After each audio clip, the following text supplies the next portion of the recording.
ଜୟ ଜଗନ୍ନାଥ, ଜୟ ଭୀମ। ତ ଆପଣ ମାନେ ଯୋଉ ଜୟ ଭୀମ ର ନାରା ସହ ସନାତନ ଧର୍ମର ଦେବୀ ଦେବତାକୁ ଗାଳି ଦଉଛନ୍ତି, ତା ଫଳରେ ଆପଣଙ୍କୁ କଣଟା ମିଳୁଛି? ହୁଏତ ଆପଣଙ୍କ ଫଳରେ ବାସ୍ ଖାଲି ପାପଟା ହିଁ ରହିଯାଉଛି। ଯଦି ଗାଳି ଦବାର ଅଛି, ଯିଏ ଆପଣଙ୍କୁ ନିଚା ଦେଖଉଛି କିମ୍ବା ଯିଏ ଜାତି ଅଜାତିର ଭେଦଭାବ କରି ଯିଏ ମଣିଷ, ତମେ ତାକୁ ଗାଳି ଦିଅ, ତା ବିରୁଦ୍ଧରେ ଆବାଜ ଉଠାଅ। ସାହସ ପାଉନି, ତା ଭିତରେ ବଳ ଅଛି। ଆରେ ଦେବୀ ଦେବତାଙ୍କୁ ଗାଳି ଦେଲେ କଣ ହବ ଭାଇ?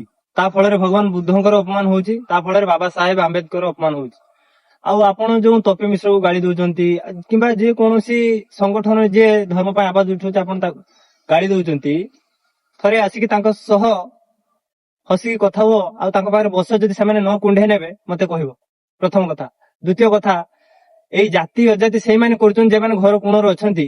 ଆଉ ମୁଁ ବି ମାନୁଛି ଏମିତି ବହୁତ ଉଚ୍ଚ ଜାତିର ଲୋକ ଅଛନ୍ତି, ଆଜି ବି ଜାତି ଅଜାତି କରୁଛନ୍ତି, ଆଉ ଛୋଟ ଜାତି ଭେଦଭାବ କରୁଛନ୍ତି। ମୁଁ କହିବି ତମେ ସେମାନଙ୍କୁ ଟାର୍ଗେଟ କର। ଆଉ ଯୋଉମାନେ ହିନ୍ଦୁ ସମାଜ ପାଇଁ ଆବାଜ ଉଠାଉଛନ୍ତି ନା, ତାଙ୍କ ମନରେ ସେମିତି କିଛି ଭାବନା ନାହିଁ। ମୁଁ ଏଟା 100% ସିଓର କହିଦେଲି।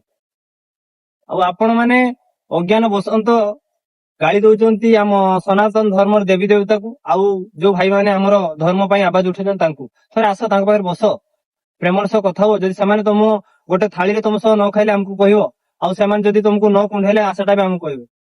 ମୁଁ ବି ଆସୁଛି, ମୁଁ ବି ସେଇ ଓବିସି ବାହାରୁ ଆସିଛି।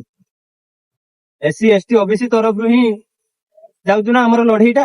ତ ସେଥିପାଇଁ ମୁଁ ବି ଭାଇ OBC ରୁ ଆସିଛି। ତଥାପି ମୁଁ ଜାଣିଛି ଏମିତି ଚିନ୍ତାଧାରା ଏବେ ବି ଅଛନ୍ତି ଯୋଉମାନେ ଜାତୀୟ ଜାତିକୁ ମାନନ୍ତିନି, ଆଉ ଏମିତି ବି ଅଛନ୍ତି ଯୋଉମାନେ ଜାତୀୟ ଜାତିକୁ ମାନନ୍ତି।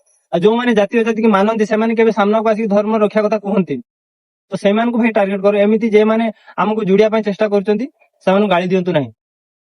ଜୟ ଜଗନ୍ନାଥ, ଜୟ ଭୀମ।